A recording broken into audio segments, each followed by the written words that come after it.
Semua agama sama. Semua agama sama, semua agama nggak benar. Semua agama cuma cover, cuma topeng aja untuk menutupi orang-orang yang serakah dan segala macam. Problemnya adalah memang betul, kalau ada orang muslim baik, pasti yang dipuji adalah orangnya. Tapi kalau ada orang muslim jelek, yang disalahkan agamanya. Kenapa? Gara-gara kita juga. Lah itulah kenapa ada orang maling, orang berzina, itu nggak pakai kerudung. Tiba-tiba masuk dia kemudian ke pengadilan, pakailah dia kerudung. Gitu kan ya. Berat nggak? Ditentang? Ditentang berat, gitu kan ya.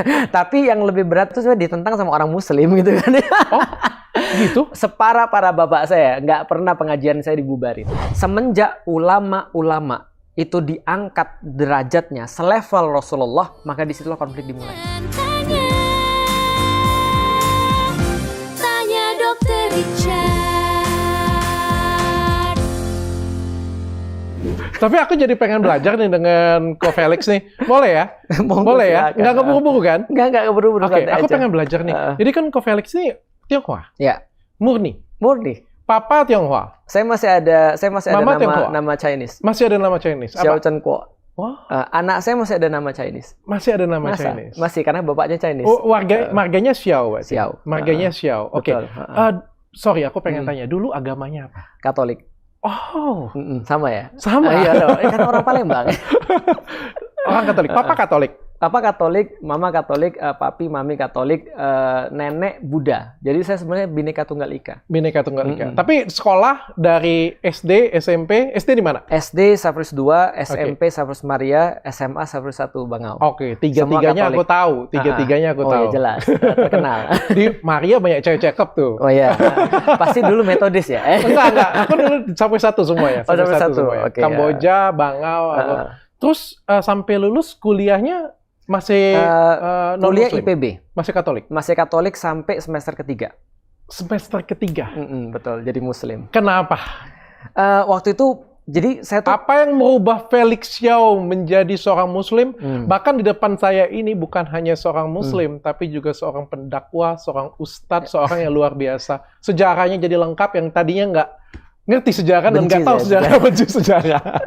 Jadi berubahnya nggak langsung. Saya SMP kelas 2 gara-gara main game jadi ateis. Jadi game saya kayak Final Fantasy, Xenogears dan segala PS1 lah waktu itu kan. Jadi ateis. Jadi SMP kelas 2 sudah ateis. SMP kelas 3 semenjak belajar biologi dan fisika saya jadi agnostik. Oke. Nah, jadi karena saya belajar biologi dan fisika saya bilang oke, nggak mungkin Tuhan nggak ada. Tuhan pasti ada. Awalnya kan bilang Tuhan nggak ada, ateis. Lalu bilang fisika, nggak mungkin Tuhan nggak ada. Rumit banget kalau Tuhan nggak ada. Salah satu mungkin yang bisa diambil gampangnya gini ya. Ada satu ilmuwan matematik namanya Roger Penrose, profesor. Dia ngitung probabilitas bahwasanya alam semesta terjadi secara kebetulan. Oke. Ternyata probabilitasnya adalah 1/10 pangkat 10 pangkat 123. Oke. Which is banyak more than impossible. Berarti Tuhan pasti ada. SMP kelas 3 saya percaya Tuhan pasti ada. Setelah saya percaya Tuhan pasti ada, saya kosong tuh karena saya nggak mau beragama. Karena saya bilang semua agama sama. Semua agama sama, semua agama nggak benar. Semua agama cuma cover, cuma topeng aja untuk menutupi orang-orang yang serakah dan segala macam. Waktu itu karena saya lihat adalah orang-orangnya. Oke. Saya ngelihat Katolik dari orangnya, saya ngelihat Kristen dari orangnya, Buddha dari orangnya, Hindu dari orangnya, terutama Muslim, karena display Indonesia itu ya Muslim, gitu kan ya. Maka saya lihat nggak bener nih. Masa kemudian agama yang benar kotor, nipu, gitu kan ya. Kalau datang telat, gitu kan ya. Kalau misalnya janji nggak bener, kalau misalnya kerja nggak serius dan seterusnya, ini nggak bener, nggak mungkin agama yang benar. Tapi setelah saya masuk ke IPB, ternyata apapun yang saya lihat tadi, saya baru ngerti ada beda antara Muslim dan Islam. Dan bedanya bukan kecil, bedanya jauh. Bedanya Muslim dengan Islam? Jauh banget. Apa itu bedanya? Aku sendiri juga nggak tahu. Contoh, ternyata pas saya masuk Islam itu waktu itu, nggak semua orang Muslim itu sholat. Itu pertama, jelas. Tidak banyak semua banget yang orang Muslim sholat. Okay. Padahal sholat kan Islam. Bener sih, karyawanku juga banyak yang nggak sholat. Kalau dia sholat pada saat itu, kita tanya lagi. Dia ngerti nggak suratul Fatihah artinya apa? Okay. Kalau dia ngerti suratul Fatihah, kita tanya lagi. Dia sudah baca tafsirnya seberapa banyak? Okay. Nah, itu yang membuat ternyata Muslim itu tidak merepresentasikan Islam. Seperti yang dokter lihat. Muslim tapi kok anarkis. Kalau dia Muslim, dok, jangankan anarkis, jangankan gerbek orang lalu kemudian pakai fisik. Dia nodongin senjatanya nggak boleh, dok. Kalau Muslim. Karena pernah terjadi satu waktu Rasul katakan gini, ada seorang Muslim nodongin senjata pada Muslim yang lain, maka dua-duanya itu sudah kena dosa. Loh, terus kemudian kalau misalnya mereka salah satu mati gimana? Dua-duanya masuk neraka. Loh, kok bisa? Kata orang muslim tadi, kok bisa ada 2 orang muslim sama-sama nodongin senjata terus saling tusuk, satunya mati, satunya masih hidup, dua-duanya masuk neraka. Saya ngerti kalau yang nusuk masuk neraka, tapi yang ditusuk kan mati. Kata Rasulullah sederhananya begini, iya, karena kalau dia bisa dia juga nusuk orang lain juga. Artinya kalau dia nggak yang mati, dia juga matiin orang. Jadi tetap nggak boleh. Artinya kalau benar-benar urusan darah tuh urusan benar-benar sangat-sangat sakral dan detail di dalam Islam. Nggak boleh sama sekali menumpahkan darah. Apalagi kemudian, nggak boleh sama sekali fisik, apalagi menumpahkan darah. Nah itu kalau di dalam Islam. Contoh lagi misalnya, kok bisa ada orang-orang Muslim ketika misalnya ditanya, kenapa kerja lu cuma segini? Ya udah takdirnya segini. Udah kalau sudah takdir segitu aja. Iya takdirnya udah gitu-gitunya. Kalau mau berusaha juga nggak bisa. Itu bukan pemahaman Islam.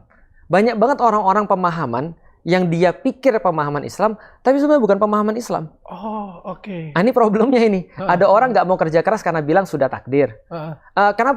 Kenapa kamu kayak gini-gini aja? Ya namanya sudah takdir. Kenapa nilai ujianmu dapat 3? Ya sudah takdir saya. Itu bukan pemahaman Islam. Nah makanya kalau kita lihat beda jauh sekali antara Muslim dengan Islam. Ngomong keras pada orang tua, nggak simpatik terhadap orang dan seterusnya. Termasuk ya kita di Palembang lah, woi Cino. Apakah itu Islami? Nggak ada. Nggak boleh bagi orang-orang Muslim untuk menyakiti orang. Bahkan seperti itu aja ya, nggak menyakiti boleh. Secara kata-kata pun tidak boleh. Nggak boleh. Di dalam Islam, orang-orang yang bukan Muslim, yang kita sebut non-Muslim itu kan ya, itu tidak boleh disakiti. Baik secara verbal, baik secara fisik. Ada 3, kehormatan, darah, harta. Itu haram. Kafir lo, kafir! Nah itu nggak boleh. Nah, kata-kata kafir itu boleh. Pengucapan yang kayak tadi itu nggak boleh. Sentimennya. Makanya contoh, ada orang bilang, boleh nggak menyebut Cina? Saya emang nggak apa-apa disebut Cina. Kita Chinese kan. Tapi kalau misalnya Cina lo, itu kan nggak boleh. Nah, itu yang kita katakan itu nggak boleh. Nah, makanya itu kita katakan sentimennya nggak boleh. Tapi kalau Cinanya, kita memang Cina. Kafir itu boleh digunakan. Tapi kata-kata kafir digunakan itu nggak boleh. Maka ada orang yang bilang, tidak boleh menyebut selain Islam sebagai kafir. Saya bilang, loh gimana? Itu kan aturan kita. Itu kan penamaan internal. Boleh saja. Cuman nggak mungkin juga saya tiba-tiba bilang ke rumah, ke bapak saya, woi kafir. Kan nggak mungkin. Woi kafir sini lo. Kan nggak mungkin. Maksudnya gini, orang tuh nggak ngerti. Maksudnya nggak ngerti kondisinya tuh kayak apa. Konteksnya tuh kayak apa. Bahwasanya kafir itu digunakan untuk orang-orang yang bukan Muslim. Tapi kan bukan berarti kita boleh addressing orang sembarangan seperti itu. Bahkan seperti itu pun Islam nggak boleh ya? Nggak boleh. Di dalam Islam, bahkan kalau dia bukan Muslim ya, Dok ya, itu ada satu ayat yang kemudian pernah, ayatnya literally bunyinya begini, jangan mengepakkan sayapmu di depan orang tua. Itu either orang tuamu Muslim atau either orang tuamu bukan Muslim. Tidak boleh mengepakkan sayap. Loh kan kita manusia nggak ada sayap. Maksudnya seperti apa? Maksudnya gini, dokter tahu burung kan ya? Burung itu kalau dia masih kecil, dia dikasih makan orang tuanya. Ketika nanti dia sudah gede, orang tuanya nggak bisa terbang sehebat itu. Maka dalam kondisi kayak gitu pun, ketika bapaknya dan ibunya sudah tidak mampu terbang seperti dia nggak boleh ngepakin sayapnya. Artinya apa? Contoh, dokter dulu misalnya dikasih makan orang tua. Sekarang dokter udah sukses, udah punya banyak. Tiba-tiba kemudian ke rumah, pegang HP baru. Gimana ya? Ini belinya mahal nih, Pak. Makanya kalau saya secara pribadi, ayat itu saya terapkan dengan cara seperti apa? Sampai detik ini, saya selalu berpendapat, kalau saya mau beli HP baru, orang tua saya harus lebih baru. Sederhananya ayat itu diartikan seperti itu tadi. Karena kita nggak boleh mengepakkan sayap. Kadang-kadang kita mau untuk menunjukkan kita tuh sukses. Nggak boleh lebih tinggi daripada orang tua kita bahkan. Intinya jangan sampai mereka merasa dengan perbuatan kita mereka jadi inferior. Jadi bukan bangga. Ada orang tua ketika lihat anaknya sukses dia bangga. Ada orang tua ketika lihat anaknya itu petantang-petantang di depan dia seolah-olah orang tuanya bukan apa-apa. Misalnya contoh, ya sendiri dia merasa tersinggung aja. Misalnya contoh dia merasa gini, ya iyalah dulu saya tuh belum bisa gituin kamu sekarang udah sukses kan. Ya, tapi nadanya nggak enak itu maksudnya. Bukan karena dia proud gitu. Nah Islam tuh bahkan nggak boleh menyakiti sampai di titik itu. Literally nggak boleh. Nah ini jauh sekali antara Islam dan Muslim. Jadi jangankan berkata kasar, jangankan kita kemudian menyakiti. Bahkan rasa itu aja sampai di titik itu kita disuruh perhatiin. Lu tahu sadarnya dari mana itu? Apa tuh? Bahwa Muslim dan Islam itu bahwa itu benar-benar berbeda. Ternyata itu sudah disadari oleh banyak orang Muslim. Makanya ada banyak ulama bilang begini, al-Islamu mahjubun bil muslimin. Jadi Islam itu tertutup dengan orang Muslim. Jadi yang orang lihat tuh Muslimnya bukan Islamnya. Jadi orang enak jadi sama Islamnya. Padahal yang melawan Muslim, gitu kan ya. Bukan Islamnya yang nyuruh gitu maksudnya. Nah, problemnya adalah memang betul kalau ada orang Muslim baik, pasti yang dipuji adalah orangnya.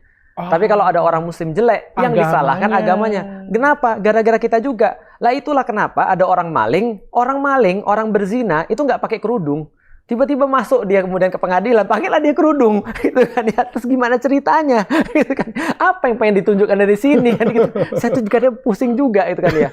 Makanya ketika ada orang mau pemilu, gitu kan ya, pakailah dia peci. Tiba-tiba syar'i semua. Iya, syar'i semua, pakailah peci, pakailah kerudung. Tiba-tiba pas dia nipu, gitu kan. Akhirnya itulah orang Islam. Orang ngomongnya gitu. Termasuk nenek saya juga gitu.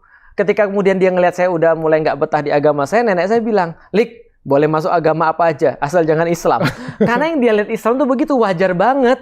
Mau menang sendiri, gitu kan, dia suka ngatain orang, nabrak orang nggak minta maaf. Gitu, kaki ibu saya digilas waktu itu lagi main di salah satu tos serba di Palembang, tiba-tiba main bom kar, kaki ya betul, kaki ibu saya ditabrak. Terus dia malah nyalain kita, hina-hina lagi. Kan kita sakit hati. Yang kita lihat apa? Muslim. Gitu. Memang nih orang-orang ini nih kayak gitu ya. Apalagi gitu. Kalau kita Cina kan. Iya, memang dia tuh benci sama kita kan itu kan ya.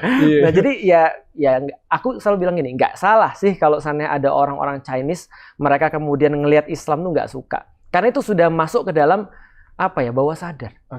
Jadi nggak salah sih ya. Memang tugas kita lebih berat akhirnya. Karena kan dalam marketing kan ada satu kesalahan itu harus berapa? 3 kali lipat ya dibayarnya. Jadi kalau misalnya kita salah dalam satu promo itu harusnya harus 3 kali budgetnya untuk memperbaikinya. Itu pun belum membuat mereka senang, baru memperbaiki aja.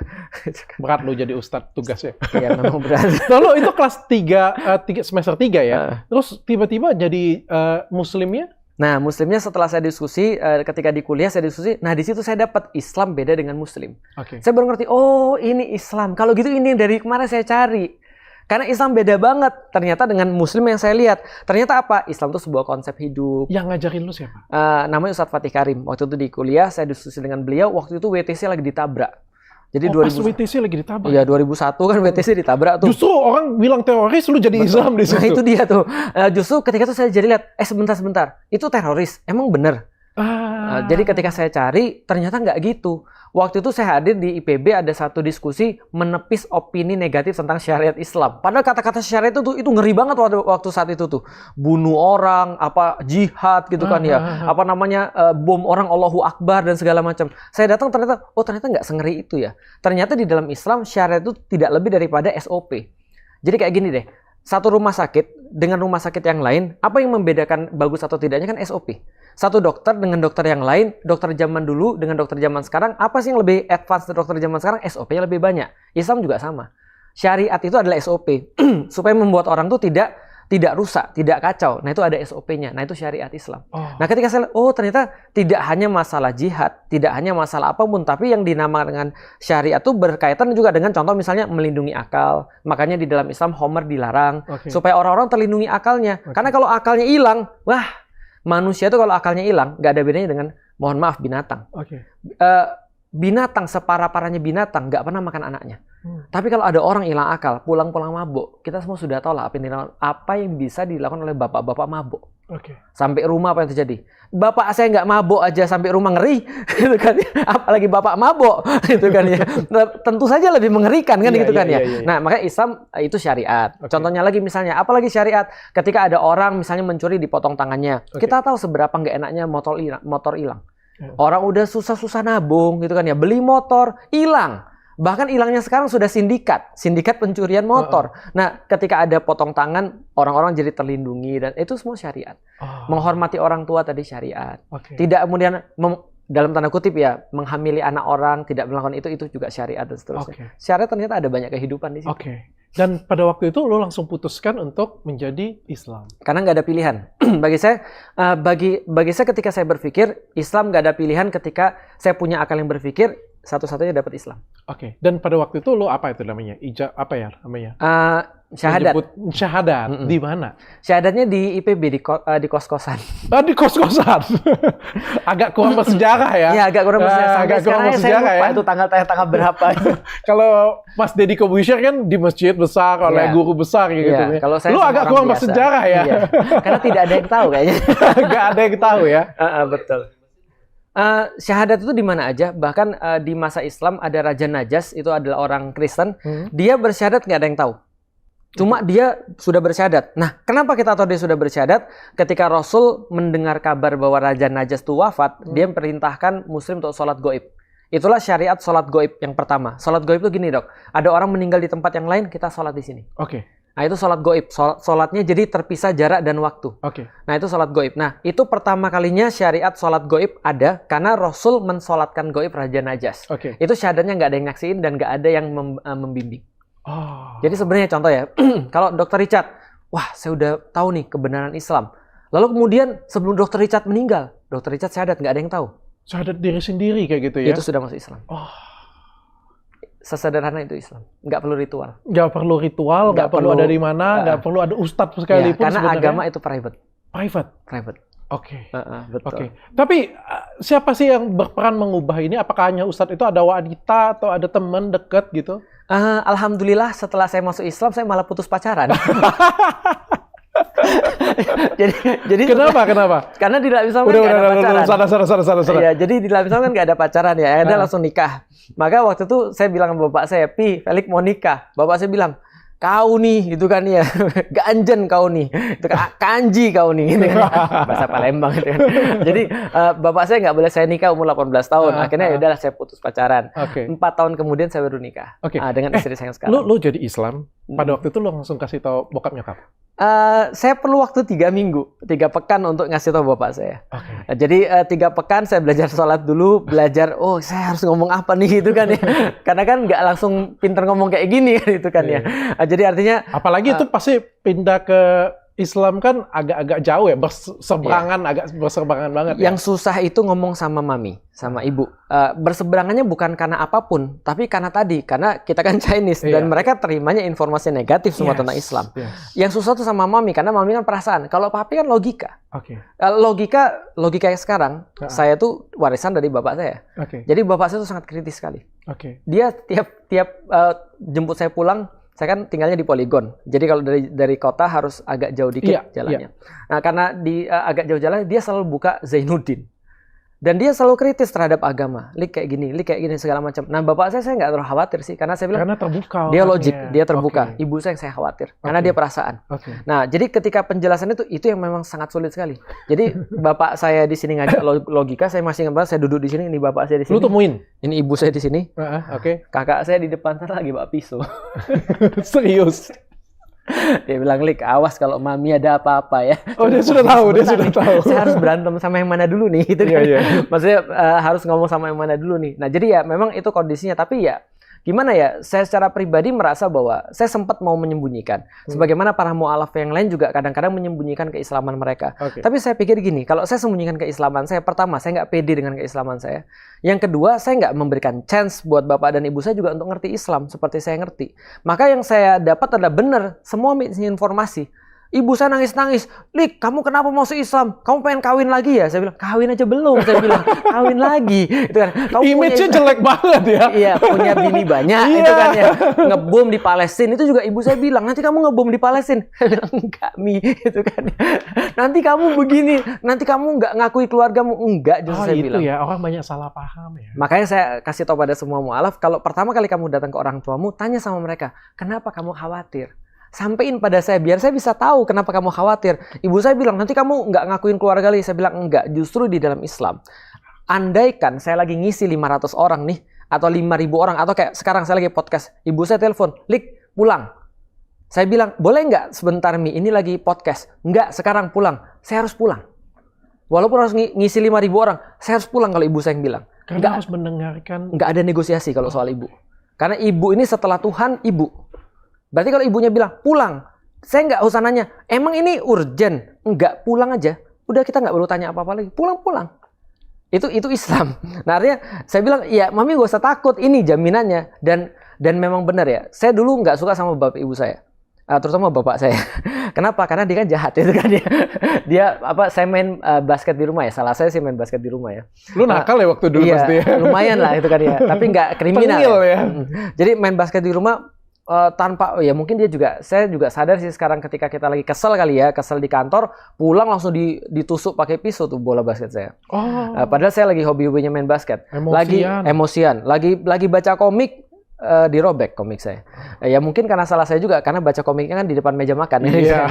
Tapi karena zaman dulu kan sakral ya, bapak datang kita harus di meja makan, dia mulai makan baru kita boleh makan kan gitu kan ya, zaman dulu kan gitu. Dirobek, terus apa lagi pacaran jam 3 malam diputusin telepon saya itu kan, mana nggak saya dendam gitu juga kan. jam 3 malam. Ya kan karena biasanya sekolah itu. Bapaknya ngomong pulsanya mahal. Iya betul, itu dia tuh.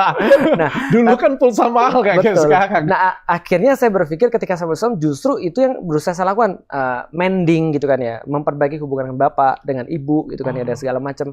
Gimana caranya agar kita punya hubungan baik? Karena di dalam Islam birrul walidain itu adalah pintu surga yang paling tengah. Jadi kalau ibarat rumah itu punya pintu tengah, surga itu pintu tengahnya orang tua. Maka kalau kita nggak bisa untuk pintu tengahnya kita nggak beres, mau masuk pintu mana? Pintu tengah aja nggak bisa. Mau ngambil pintu pinggir yang lebih kecil. Nah ini pintu tengahnya adalah orang tua, maka kita mending dengan orang tua. Kita kemudian memperbaiki hubungan dengan orang tua dan segala macam. Justru Islam yang ngasih saya mikir, dulu kan kita gini, kenapa gue harus baik sama dia? Dia dong sebagai orang tua yang harus baik sama gue. Kan dia dulu yang lebih hidup daripada gue. Kenapa harus gue ngerti dia? Dia dong harus ngerti gue. Dalam Islam nggak mikir gitu. Islam mikir gini, udah nggak ada urusan lu yang ngerti siapa atau lu yang ngerti dia. Lu yang ngerti dia ngerti lu. Itu bukan urusan. Urusannya adalah lu nanti akan diminta pertanggungjawaban. Dia juga akan diminta pertanggungjawaban. Dia urusan dia, kamu urusan kamu. Berarti kamu nggak usah mikir tentang orang tua kamu. Yang kamu pikir adalah yang kamu lakukan ini untuk kamu sendiri sebenarnya. Nah itu mending dengan dia, tapi tentu saja ya hubungannya juga jadi baik. Berat nggak? Ditentang berat gitu kan ya. Tapi yang lebih berat itu sebenarnya ditentang sama orang Muslim gitu kan ya. Gitu? Separah para bapak saya, nggak pernah pengajian saya dibubarin. Bapak saya justru gini, setelah 3 tahun nih, dia bilang gini, setelah saya nikah, waktu itu kan ada problematik yang cukup lumayan ya di antara saya dan orang tua. Tapi setelah itu berakhir, dia kemudian ngasih saya mobil. Dia bilang, Lik, ini mobil beli. Terus dia bilang apa? Lik, jangan sekali-kali ya, Lik ya, minta duit sama orang ketika kamu ngisi. Saya bilang, saya nggak pernah sampai sekarang, Pi. Dia bilang, ini kunci mobil, dan kalau kamu nggak bisa beli bensin, bilang papi. Karena kamu nggak boleh minta duit dari ngisi. Saya bilang, alhamdulillah saya nggak pernah. Dan semenjak saya masuk Islam, saya diajarin sama guru saya apa? Ini ilmu kamu dapat gratis, karena kami ngajarin kamu gratis. Kalau kamu ngajarin orang, nggak perlu kamu minta duit. Karena itulah kemudian ketika saya ditanya sama orang, apa hukumnya menarif kalau ngisi? Bagi saya pribadi, saya nggak tahu bagi orang lain. Bagi saya pribadi, saya mengambil pendapat haram. Menarif. Kalau dikasih duit gimana? Nggak apa-apa. Dikasih duit berarti hadiah dari orang. Tapi jangan minta dan jangan menarif. Kalau mengundang saya 15 juta ya, nggak.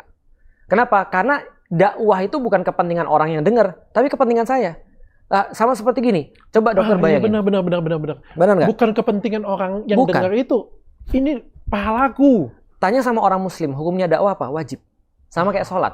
Sholat juga hukumnya wajib. Jadi kalau ada orang bilang gini, lu mau lihat gue sholat nggak? Bayar dulu 10 juta. Orang bilang gini, lu yang dapat pahala gue suruh bayar.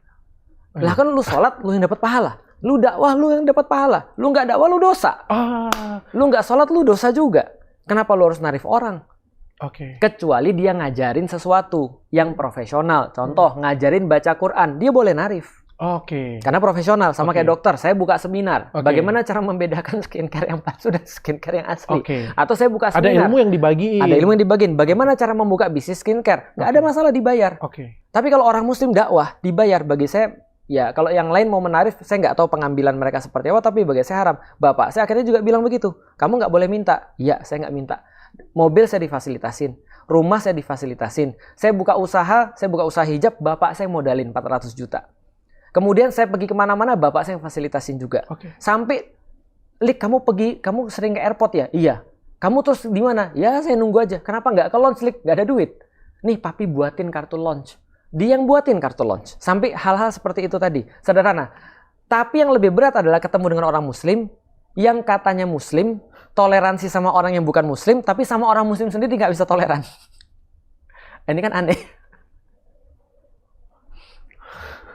Speechless ya, gitu kan. Jadi sama orang non Muslim dia bisa toleran, tapi sama Muslim sendiri nggak bisa toleran. Ini dan kan aneh. Dibubarin, pernah dibubarin. dibubarin, digedor-gedor mobil saya dan segala macam. Tapi saya tuh kadang-kadang saya di mobil itu stresnya gini. Saya bilang gini, apa yang pernah saya problem sama kalian? Nggak ada sama sekali problem sama kalian. Secara individu juga nggak ada. Tapi tadi itu bukan masalah agama ternyata. Ternyata itu urusan pilpres. Oh, justru lebih berat di teman-teman Muslim sendiri. Iya, yang lebih berat itu penentangan bukan dari orang yang bukan Muslim, tapi yang Muslim. Kenyataannya begitu. Kenyataannya seperti itu. Betul. Itulah yang terjadi sebelum perang salib juga. Kenyataannya. Karena kaum muslimin terlibat konflik intens sesama muslim. Kenapa sih? Kenapa? Zaman dulu atau zaman sekarang nih? Dua-duanya. Zaman sekarang. Sama sih penyebabnya. Karena gini, ada satu ilmuwan yang menulis buku, dia memformulasikan sebabnya dengan sangat apik sekali dalam satu kalimat. Panjang, tapi dia satu kalimat kan. Dia bilang gini, semenjak ulama-ulama itu diangkat derajatnya selevel Rasulullah, maka disitulah konflik dimulai. Saya ulangi lagi ya, ketika ulama-ulama diangkat levelnya menjadi seperti Rasulullah, disitulah konflik dimulai. Contoh misalnya ya, Dr. Richard anggaplah ulama orang Muslim, aku ulama orang Muslim. Berarti kalau Dr. Richard ngomong A, aku ngomong B, wajar dong, karena kita sama-sama masih manusia. Saya sering menyamakan antara ulama tuh sama kayak dokter. Dokter ribut kan boleh, nggak ada masalah. Yang nggak boleh ribut kan adalah pasien. Boleh, Dokter sama dokter ribut nih, bagus tuh. Saya senang tuh kalau dokter sama dokter ribut, karena pasti hasilnya adalah kalau nggak baik pasti lebih baik. Karena mereka adu ilmu. Mereka ribut berdasarkan data, berdasarkan fakta, dan solusinya pun pasti baik kalau nggak lebih baik. Tapi kalau yang ribut pasien, dok, ngawur itu dok. Yang bagus tuh obat untuk pusing tuh apa? Pasien. Udahlah. Sama-sama orang nggak ngerti, dua-duanya sama-sama orang goblok. Nah betul, sama-sama nggak pahamnya, tapi ngomong gitu kan ya. Nah, sudah bodoh bersuara gitu kan ya. Nah, jadi kalau misalnya ini ribut, nah itu sama kayak ilmuwan, ulama. Ulama itu ada kemungkinan benar, ada kemungkinan salah. Dan di dalam sejarah Islam perbedaan itu biasa. Tapi ketika omongan ulama disejajarkan dengan omongan Rasulullah, maka jadinya dosa dan pahala. Bukan lagi baik dan lebih baik. Tapi biasanya dosa dan pahala. Contoh misalnya, kamu nggak setuju sama ulama saya, berarti kamu dosa. Kamu nggak setuju dengan dokter saya, berarti kamu salah. Loh, sebentar. Kenapa kita ini kan melihat ulama tuh beda, wajar. Kalau kamu nggak suka sama dia, ikuti ulama yang lain nggak apa-apa. Dan kalau kamu ikut ulama yang lain berbeda, itu nggak ada masalah. Contoh dok, ini perbedaan di dalam Islam. Ada orang muslim yang berkata, celana di bawah mata kaki itu haram. Masuk neraka. Dalilnya ada. Tapi ada ulama yang mengatakan bahwa di bawah mata kaki, kalau sombong, baru masuk neraka. Karena kasus zaman dulu orang-orang itu menunjukkan strata sosial dengan pakaian. Semakin menjulur, semakin strata sosialnya tinggi. Sehingga dia berhak sombong dan merendahkan orang lain. Masuk akal ya dok? Dan itu jadi masuk neraka. Itu lebih masuk akal. Masuk akal. Nah, maka ulama yang lain bilang, oh itu nggak makna literal, tapi maknanya adalah apa yang dilakukan oleh orang itu. Esensinya apa? Berarti di bawah mata kaki, kalau dia sombong, dia masuk neraka. Tapi ada yang bilang, enggak. Pokoknya di bawah mata kaki, masuk neraka. Nah itu perbedaan dok. Nah bagi saya ini adalah baik dan lebih baik. Manapun yang kamu dapat di dalam Islam baik dan lebih baik. Karena contohnya Rasul begitu. Contohnya Rasul ketika ada dua orang muslim yang berbeda, Rasul ketawa. Karena sama-sama punya dalil. Karena kalau nggak baik, pasti lebih baik. Nggak perlu diperdebatkan.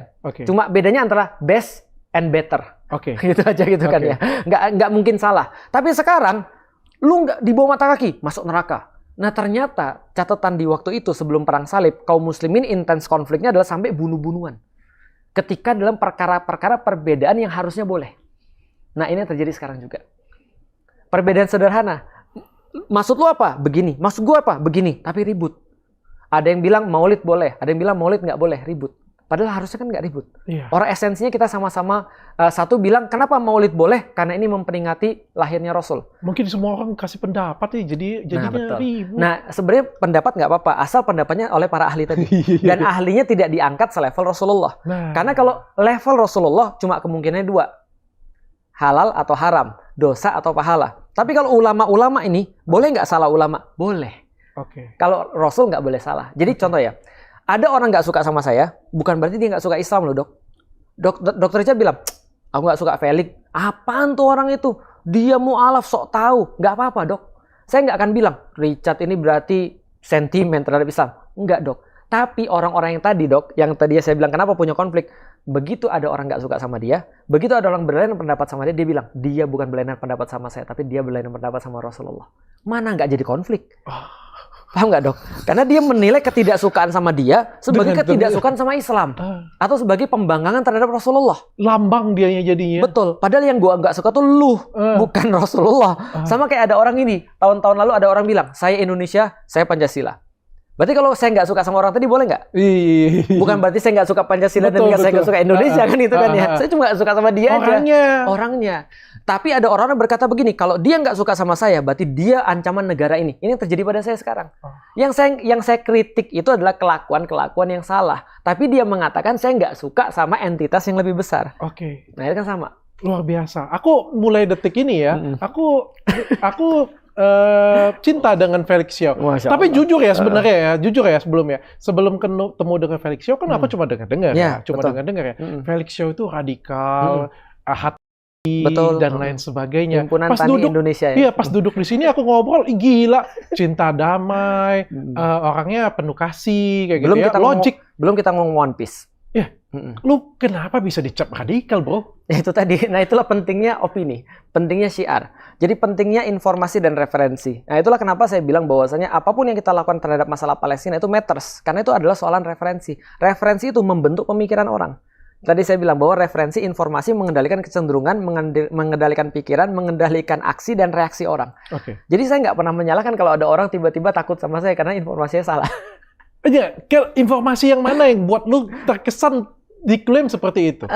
Lu kan menikmati dari Muslim dari semester 3 nih ya sampai sekarang ya. Dan mulai mendakwa lama-lama tambah besar dan akhirnya muncul stigma tersebut. Gara-gara apa sih? Itu juga yang saya bingung. Kalau mereka klaim sih karena Felix Xiao itu anti Pancasila. Saya bilang sebentar, anti Pancasila dari mana gitu kan ya? Lu hafal nggak Pancasila? Hafal dong gitu kan ya. Butir-butirnya aja saya nggak hafal. Itu kan. Kan butir-butirnya kan banyak itu kan ya. Itu kan kita mau tes sih soalnya bisa viral.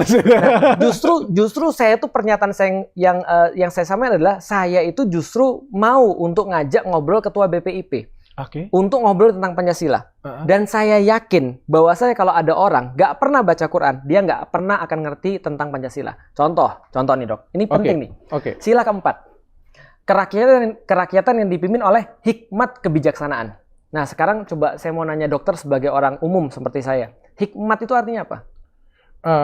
Kusyuk ya dengan Tuhan ya? Khusyuk, tidak salah. Apa? Itu khidmat. Gitu kan ya.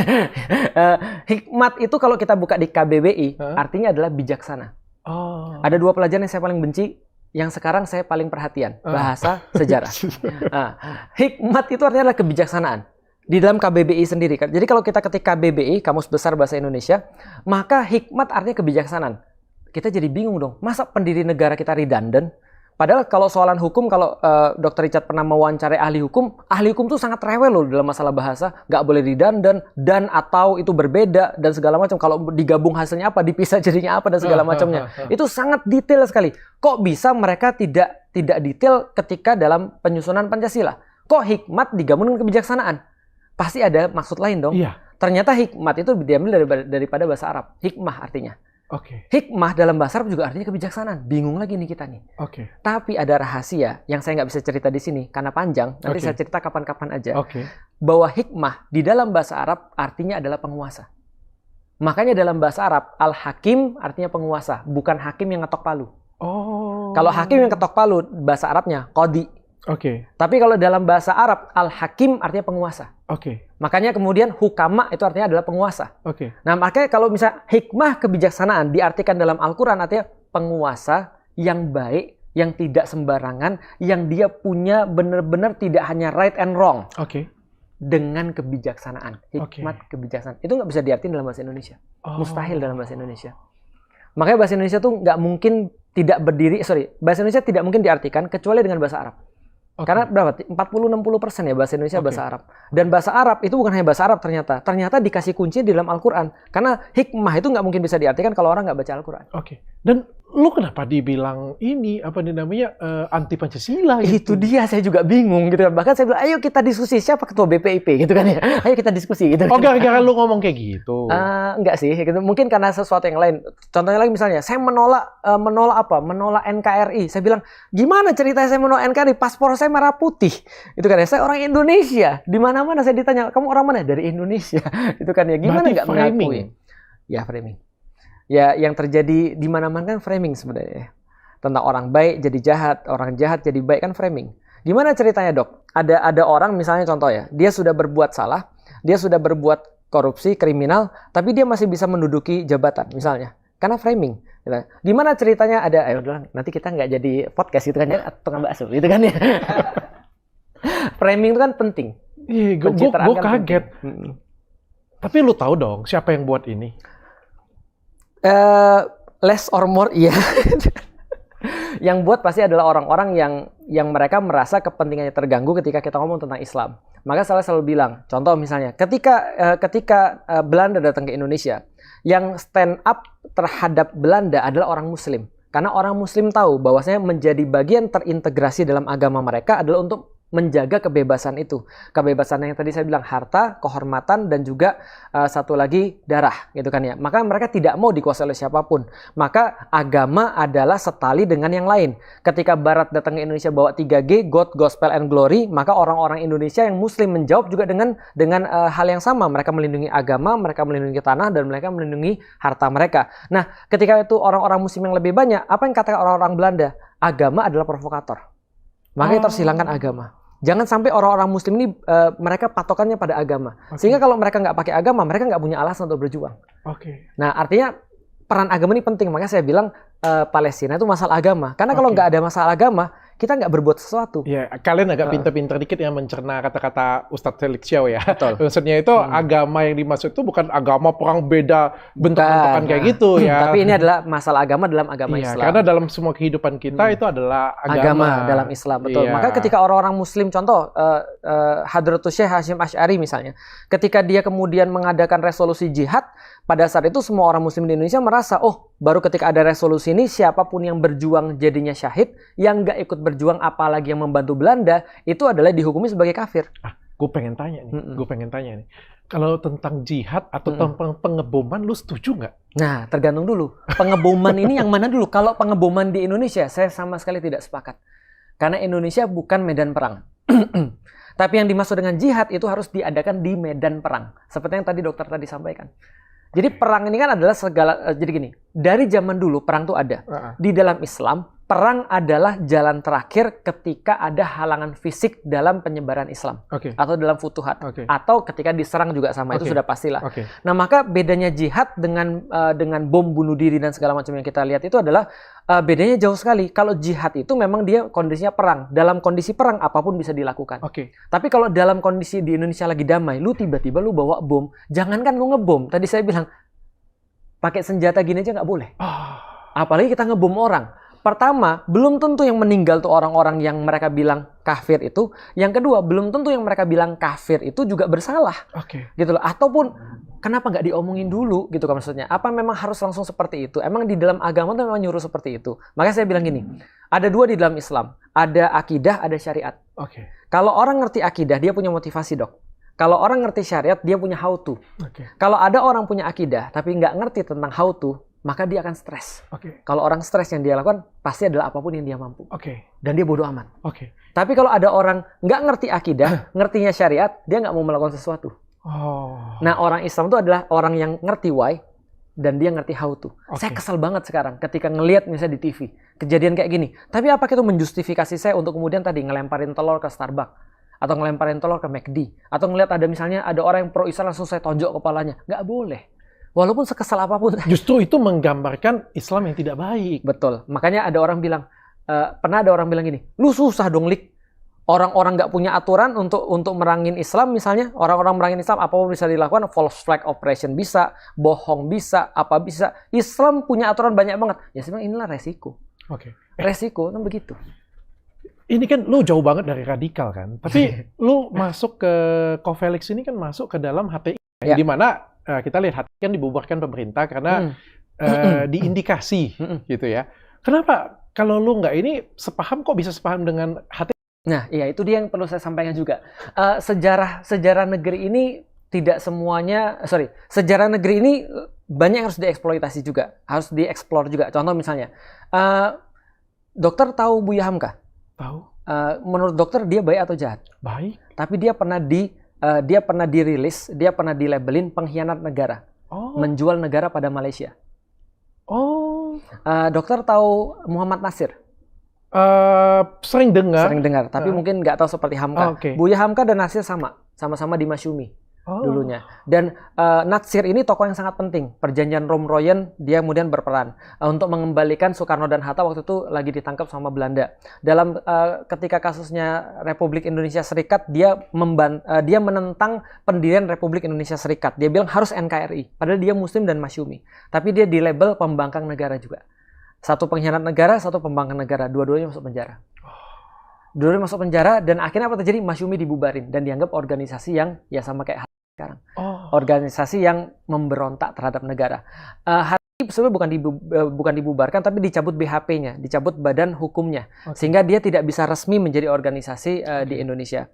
Nah, tapi tidak dibubarkan. Seperti misalnya PKI. Kalau PKI kan organisasi terlarang ya karena memang dia sudah pernah melakukan coup kan gitu kan ya. Nah, jadi kalau kita lihat di Indonesia perlu kita lihat lagi hubungan antara negara dan agama atau Islam dan pemerintah ini memang memiliki hubungan pasang surut. Nah, termasuk kemudian hubungan yang kenapa hati dibubarkan. Pertanyaannya kita balik. Kalau gitu kenapa waktu itu Masyumi dibubarkan? Karena dianggap berperan dalam PRRI Permesta, pemberontakan di Padang gitu kan ya. Bukan di Padang ya, ya di Padang lah, Sumatera Barat lah ya. Nah, kalau hati, pertanyaannya apa yang dilakukan oleh hati? Kenapa dibubarkan? Kan orang bingung. Karena sebutannya memperjuangkan khilafah, taruhlah misalnya. Apa itu khilafah? Negara berdasarkan syariat Islam. Emang nggak boleh? Kalau memperjuangkan khilafah misalnya atau memperjuangkan negara berdasarkan syariat Islam. Kalau nggak boleh, kenapa? Ini kan juga cuma pemikiran. Mereka nggak angkat senjata, mereka nggak main fisik dan segala macam. Ini kan pemikiran. Katanya kita demokrasi. Katanya kita boleh berpendapat. Nah, kalau pendapat kenapa harus dihukumi? Kan yang dihukumi kan perbuatan. Contoh misalnya, saya mau maling nggak bisa ditangkap dong. Katanya karena tidak sejalan dengan Pancasila. Nah, bagian mana yang nggak sejalannya? Makanya saya bilang gini, saya bingung. How come orang bisa bertentangan dengan Pancasila itu mustahil secara teoritis, Dok. Karena Pancasila adalah ide universal. Bahkan PKI pun tidak bisa bertentangan dengan Pancasila. Kok bisa begitu? Karena PKI ketika masih ada, DN Aidit itu pernah menulis membela Pancasila. DN Aidit itu punya buku, search aja di internet, judulnya Membela Pancasila. Dia adalah orang yang paling Pancasilais pada zamannya, dan dia PKI. Dan PKI punya cara untuk menginterpretasi Pancasila juga. Keadilan sosial bagi mereka adalah social justice versi komunis. Gitu kan ya, ketuhanan yang Maha Esa mereka punya versi sendiri. Nah, orang-orang Islam juga punya versi sendiri. Itu sama kayak orang Palembang lah ketika pergi keluar terus bilang, jangan lupa makan cuko. Itu gimana cara bantahnya? Makan cuko tidak sesuai dengan Islam, nggak bisa. Itu cuma nasihat seorang bapak pada anaknya. Pancasila sesederhana itu, nggak mungkin orang bisa menentang Pancasila. Sulit gak jadi lo sih? Udah mata sipit, Muslim, mualaf, terus sekarang jadi ustadz lagi kayak gitu. Jadi kayak yang dulu tentang nih banyak nih. Iya. Bagi saya, selama saya bisa damai dengan diri saya sendiri, rasanya yang orang luar nggak bisa mengganggu kedamaian itu. Nah, problemnya adalah bagi saya ketika saya udah tahu dengan Islam, saya sempat galau dong. Ketika saya sudah tahu dengan Islam, mau masuk Islam atau tidak. Dan kegalauan itu lebih parah daripada yang saya hadapin sekarang. Jadi kalau ada orang dia punya masalah dengan dirinya sendiri, dia udah tahu mana yang benar, dia tahu mana yang salah, tapi dia nggak berpihak pada yang benar, itu problemnya besar sekali. Dan kita hadapin setiap waktu. Kalau kita problem sama orang lain, kita bisa istirahat. Sebentar, istirahat dulu yuk. Gitu kan ya. Saya punya problem, istirahat dulu. Sebentar, saya ngurusin ini dulu ya. Gitu kan ya. Tapi kalau problem dengan diri kita sendiri, gimana cara kita untuk bisa beristirahat? Makanya orang menemukan narkoba kan. Karena dia punya problem dengan dirinya sendiri. Bukan problem dengan orang lain loh. Orang punya problem dengan orang lain, herois. Coba lihat bapak kita. Betapa semua bapak-bapak lah. Nak, kamu tahu nggak dulu? Kehidupan bapak tuh lebih sulit gitu kan ya.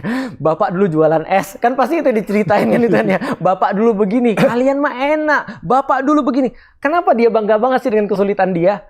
Karena dia merasa dia stand up untuk sesuatu yang benar. Kalau nggak dia begini, kalian nggak akan ada. Maka saya secara pribadi, sulit nggak? Iya. Tapi lebih sulit lagi saya menghadapi kenyataan kalau anak saya nanti gede, dia lihat bapaknya. Sudah tahu yang benar, tapi bapaknya nggak mau berpihak pada yang benar.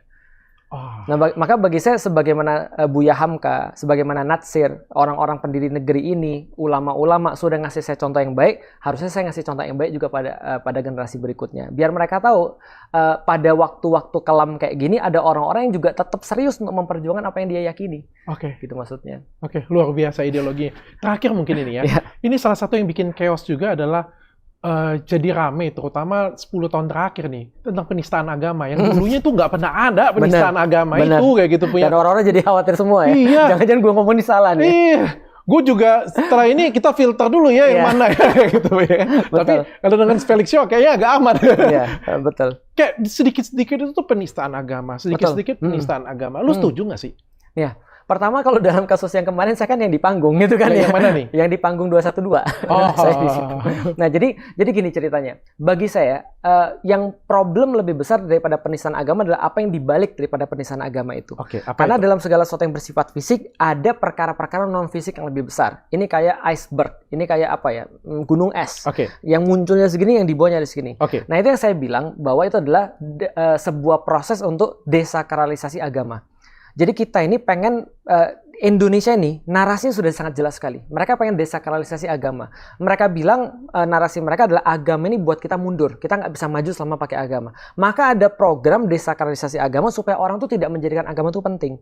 Makanya apa-apa udah nggak usah bilang agama, udah nggak usah bilang agama, KTP ilangin agamanya dan segala macam. Udah jangan bahas agama supaya kita bisa maju kayak orang-orang Amerika, kayak orang Eropa dan segala macam. Bagi saya tidak. Justru yang membuat kita tuh jadi bagus justru adalah agama dan agama nggak boleh hilang. Yang budaya kita inilah budaya kita adalah agama dan kita harus jaga itu. Betul, dan itulah pembeda kita dengan negara sana. Betul, dan nggak hanya sekedar moral. Dan ternyata survei Gallup ya kalau nggak salah, Gallup itu mensurvei bahwa Indonesia termasuk negara yang anomali. Karena negara-negara lain seiring meningkatnya pendapatan itu agamanya semakin hancur. Indonesia semakin meningkatnya pendapatan, agama semakin naik.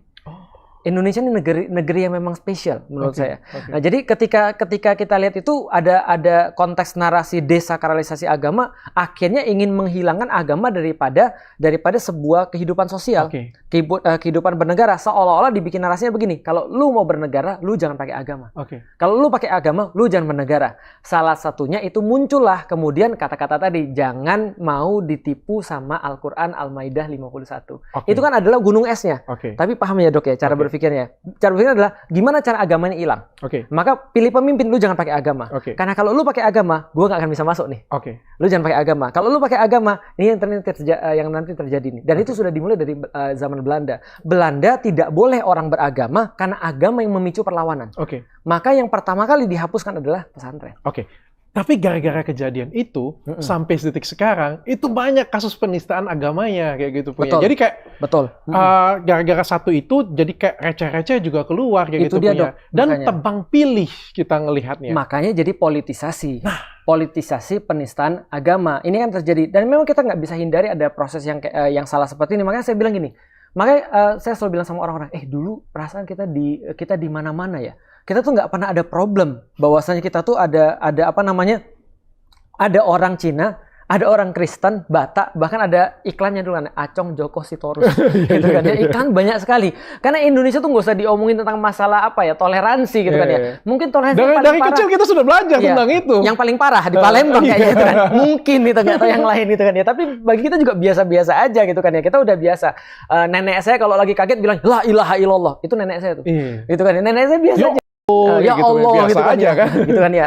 Apa misalnya astagfirullah itu biasa aja gitu kan dan segala macam. Dan itu juga nggak memicu sesuatu yang parah, baru sekarang dihembuskan. Jadi saya melihat penistaan agama ini adalah Muslim yang mempermasalahkan penistaan agama hanya reaksi daripada narasi yang dibuat. Bahwasanya agama harus dipinggirkan dari kehidupan. Berarti lu harus kemudian Indonesia dan Pancasila. Kalau enggak lu nanti jadi Islam. Gitu maksudnya. Jadi kan harus memilih sekarang seolah-olah. Kalau orang menampakkan simbol keagamaan seolah-olah dia tidak Indonesia. Dan kalau dia Indonesia dia tidak boleh menampakkan simbol-simbol keagamaan. Nah kalau kayak gitu terus ini berarti adalah sebuah problem menurut saya. Karena agama menjadi sesuatu yang inferior. Gitu. Nah makanya kemudian kalau kita lakukan sekarang, dalam kasus sekarang saya juga ngomong kepada semua orang. Ingat ya, dalam kasusnya kemarin yang penistaan agama, saya bilang gini, ingat yang kita benci bukan orangnya. Karena orangnya itu, saya juga Chinese. Gitu kan ya. Saya juga Chinese, orang yang melakukan mungkin juga Chinese. Yang kita tidak mau adalah kata-kata ini, yang membuat agama ini dipinggirkan daripada negara. Maka semua orang muslim rata-rata ribut. Tapi saya rasa ya dok ya, contoh kayak gini ya, Di dalam bahasa Arab sendiri itu ada dua ketika kita ngomong. Pertama niat, yang kedua adalah baru kemudian konteks. Nah niat ini sangat dihitung. Niatnya sangat dihitung. Temen saya tuh kadang-kadang suka tujuan ngomongnya gitu. dulu. Tujuan ngomongnya dulu. Dengan kalimat yang sama, tujuan ngomong berbeda, itu berbeda. Dan nilainya dari apa? Daripada orang-orang yang ngerasa. Dan itu memang dihitung juga. Mereka tersinggung atau tidak. Itu maka ada saksi ahli kan. Nah, contoh misalnya kayak gini, teman saya ada yang ketika ngisi kajian dia bilang gini, tahu nggak? Jangan sampai ya ada judi halal. Misalnya contoh, seperti apa judi halal? Misalnya contoh, sebelum dimulai mengucapkan assalamualaikum. Sebelum ngocok dadu, bismillah dulu. Kemudian setelah dikocok, dilepas. Kalau menang, Allahu Akbar. Kalau kalah, innalillah. Ini kalau diucapkan oleh orang yang salah, dalam kondisi yang salah, ini jadi masalah. Jadi penistaan agama. Jadi penistaan agama. Salah satunya kemarin kayak makan babi bilang bismillah ya kalau nggak salah ya. Makanya niat itu dihitung banget. Maka kemudian kita terus-menerus melakukan edukasi. Bahwasanya tidak serta-merta setiap ada orang yang berbeda dengan kita, yang kita rasa sesuatu yang salah, kita harus respon dengan cara yang salah. Contoh dok, suka nonton anim nggak dok? Suka. Ada anim yang lagunya azan. Oh iya? Ada. Ketik aja ada lagu anim, ada azannya. Ada azan dimasukkan dalam lagu anim. Lalu kemudian ada yang bilang, Ustadz ini penistaan agama juga. Saya bilang sebentar dulu. Nggak semua hal yang kamu lihat berbeda, itu penistaan agama. Bagi saya, orang Jepang tuh nggak ngerti Islam. Yang mereka dapat, bagus nih lagu nih. Gue masukin gitu kan ya. Bisa jadi, tergantung sudut pandang ya. Tergantung sudut pandang. Nah kalau dalam hal itu perlu kita teliti. Maka kita tanya dulu, maksudmu apa memasukkan ini? Kalau bagi dia keren, bagi saya itu malah jadi kayak promo. Bertabayun. Betul. Komunikasi. Jadi pinter nih ya. Betul itu sudah benar. Tabayun. Nah itu maksudnya jadi tidak semua orang yang ketika dia contoh sama kayak gini deh. Ada wali kota, bukan wali kota, PM-nya New Zealand. Ketika terjadi penembakan itu, dia bacain hadis. Apakah setiap orang-orang yang bukan muslim bacaan hadis adalah penistaan? Enggak juga. Ternyata bacaan hadisnya salah. Ya bisa jadi dia salah informasi. Kenapa lu nggak datang ke sana untuk ngomong ke dia? Ajarin. Nah makanya kita lihat dulu ini maksudnya apa. Nah makanya saya lihat jangan tip of iceberg-nya aja yang kita perhatikan, tapi lihat bawahnya. Yang saya nggak suka ini narasinya. Yang muncul adalah baru yang tadi penistaan agama. Tapi banyak yang lain yang muncul. Misalnya kriminalisasi terhadap para ulama. Lalu kemudian walaupun ada orang bilang ini nggak pernah ada kriminalisasi, tapi yang kejadian kan banyak. Kenyataannya seperti itu. Terus ada juga orang kayak saya terus dibilang radikal. Saya di-ban untuk ngisi di perguruan tinggi swasta, perguruan tinggi negeri, lalu kemudian perusahaan-perusahaan negeri dan segala macam, BUMN dan seterusnya. Nah, pertanyaannya kenapa? Apakah kemudian mereka nggak bisa bertabayun lalu kemudian melihat apa yang problem pada di sini? Di sisi lain kita menyaksikan justru hal-hal yang lain yang jelas-jelas salah. Kalau saya kan baru diklaim salah. Yang jelas-jelas salah tapi banyak yang mengamini, dibiarkan. Bahkan ya akhir-akhir ini kurang apa yang kita lihat coba, gitu kan ya. Ya kayak gitulah. Oke, aku paham. Tapi kan akhirnya ya dipolitisasi ya jadinya. Ya, akhirnya memang betul. Dan pilih-pilih orang. Makanya ada yang benar-benar menistakan agama, tapi dibiarin karena dia punya kekuasaan. Ada yang kemudian nggak menistakan agama atau mungkin kepeleset aja tapi dibilang penistaan agama. Ya banyak hal kayak gitu. Tapi saya pikir memang karena pertama umat lagi sensitif. Gitu. Makanya benar-benar terhadap orang-orang yang lagi mau pakai agama yang mending dia harus konsultasi lah sama orang-orang yang ngerti agama. Contoh kayak kasus Maria dan Muhammad, ingat nggak? Iya. Yang rame banget tuh. Yang Holy Wings. Holy Wings gitu kan ya. Itu kan juga sama kan ya. Makanya kita bilang yang saya jelasin di TV itu ini adalah tip of iceberg yang pengen mendesakralisasi agama. Itu narasi yang saya sampaikan lagi. Bahwa seolah-olah ini pengen dibawa kayak di Amerika. Di Amerika orang ngomong mohon maaf ya. Apapun tentang Tuhan mereka yang mereka yakini atau apapun tentang agama, ada yang protes enggak? Ada film Hollywood yang main Daniel Radcliffe, judulnya apa saya lupa, kalau nggak salah Swiss Army Man. Itu di awal-awalnya, itu Alkitab dikasih mohon maaf, kotoran. Tapi apa kemudian orang-orang Amerika protes? Enggak, karena bagi mereka agama sudah biasa, jadi udah kebel. Sudah memang nggak sakral agama di situ. Kita mau mainin Yesus, terserah. Kita mau mainin Paus, nggak apa-apa. Kita mau main apapun, di situ nggak dilarang. Kenapa? Karena orang sudah menganggap agama itu cuma memang bahan bulian. Gitu kan ya. Nah, ini tidak boleh terjadi di Indonesia.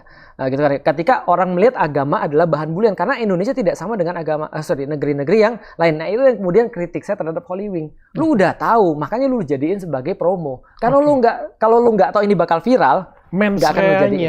Ada niat jahatnya ada di mana itu. Itu dia, makanya. Ya, tapi jangan disalahartikan sehingga kadang-kadang kan stigmanya ke agamanya jadi jelek. Betul. Nah, itu dia stigmanya pada agama akhirnya responsif dan segala macam. Tapi saya pikir ya itulah nggak apa-apa, itu termasuk bagian daripada pendidikan. Maka kita pendidikan pada orang, kita sampaikan bahwa di dalam Islam ada beberapa hal yang memang itu adalah simbol-simbol yang disucikan. Contoh lagi, ini contoh yang bagus. Di Sentul ada ibu-ibu datang bawa anjing. Masuk ke dalam masjid. Ibu-ibu itu udah tua. Dia bilang, enggak, ini serah saya bawa anjing. Orang-orang muslim ribut. Tapi ibu-ibu itu dianarkisin enggak? Okay. Artinya apa? Orang muslim ngerti sih. Okay. Kalau misalnya contoh ya, ada orang sudah tua, pikun, dia kemudian kencing di dalam masjid. Itu pun saya rasa umat muslim juga nggak akan ribut. Bukan penistaan agama ya. Karena kejadiannya ada. Di masa Rasul ada. Okay. Rasul ada masjid, waktu masjid masih dari tanah, ada orang, dia orang Badui, orang nggak ngerti, orang kampung, datang kencing. Okay. Terus kemudian sahabat udah mau ngamuk tuh. Rasul bilang, jangan, biarin dia selesai kencing dulu. Okay. Lah kenapa? Kalau nanti diomongin pas saat itu, dia tuh bilang, emang kenapa? Sebar mana-mana kencingnya malah gitu kan ya. Rasul bilang, udah selesai dulu kencingnya. Nah setelah dia selesai kencing, udah selesai, baru diomongin, ini masjid bukan tempat kencing. Okay. Nah terus gimana itu sudah ada bau pesing? Kata Rasul tinggal disiram pakai 2 ember aja. Nah ternyata jadi syariat bahwasanya menghilangkan najis bisa dengan jumlah air yang lebih besar. Nah artinya Islam tidak sereaktif itu sebenarnya. Nah, sesungguhnya ya. Sesungguhnya. Cuman memang sekarang lagi sensitif. Dan yang sana mancing-mancing pula, udah jadilah. Jadi ini dua belah pihak sih saya pikir. Okay. Kalau kita bisa balik lagi ke masa lalu, dua-duanya jaga. Okay. Ingat dalam keluarga itu perlu pengertian 2 orang, bukan 1 orang. Okay. Contoh ya, kalau dulu orang yang bukan muslim tidak mau nyakitin, yang muslim mau jaga mereka. Okay. Tapi yang sekarang ini mau ngetes, ini mau yang itu sakit. Iya, jadi dua-duanya nahan diri. Iya, betul. Ya. Harusnya dua-duanya. Presiden 2024 pilih siapa? Itu dia. Felix Xiao dari semenjak masuk Islam, itu saya tidak pernah menyampaikan bahwasanya harus milih siapa. Karena tugas seorang cendekiawan atau tugas seorang ilmuwan ataupun seorang dai lah kayak saya, seorang penyampai, itu tidak pernah ngomong nama dan nomor.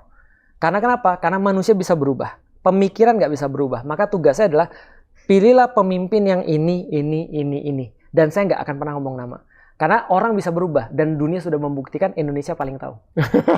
Kalau orang tuh bisa berubah. Yang digadang-gadang dan segala macam. Maka cek aja. Dari dulu saya pernah nggak ngomong nama? Nggak. Oke. Saya cuma ngasih tahu di dalam Islam pemimpin yang bagus tuh begini. Makanya saya jelaskan dalam materi saya bukan hanya pemimpin tapi sistem kepemimpinan. Sama kayak seorang dokter. Dokter tuh nggak berdiri sendiri. Dokter itu kan pasti didukung oleh alat, didukung oleh sistem yang benar tentang kesehatan itu seperti apa. Maka sistem itu kalau tidak sama pentingnya, sistem itu lebih penting. Oke. Karena sistem yang jaga manusia. Luar biasa, Felix Xiao. Aku kagum, jatuh cinta dengan Felix Xiao. Felix Xiao. Makasih. Oke, kapan-kapan kita datang Palembang. Ayo makan bareng ya. Ayo. Oke, siap. Saya tunjukin restoran-restoran kesukaan saya. Waduh, boleh, mantap. Aku yang traktir tapi.